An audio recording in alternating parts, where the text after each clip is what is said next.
Sa maliit na sulok na ito, pakiramdam ko ay parang nasa ibang mundo ako. Isang mundong puno ng katahimikan at lambing. Ang liwanag mula sa bintana ay dahan-dahang hinahaplos ang mga libro at bulaklak, parang may bulong na para lang sa kaluluwa. Bawat detalye dito ay nagbibigay ng ngiti. Ang puting kama na puno ng maliliit na bulaklak, ang mga tasa na may disenyo ng rosas, at kahit ang munting kandila na nagbibigay ng banayad na liwanag.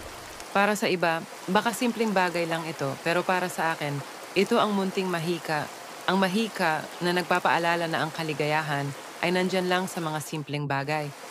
Ang kaligayahan ay hindi laging malakas o engrandeng pangyayari. Minsan ito ay isang bulaklak sa tabi ng bintana, isang tasang tsaa na mainit sa iyong mga kamay, o isang librong nagbubukas ng bagong pintuan. At dito, lahat ng iyon ay nagsasabi sa akin, damhin ang sandali, pahalagahan ang maliliit na detalye, at hayaang lumipad ang puso mo sa mundong kulay rosas.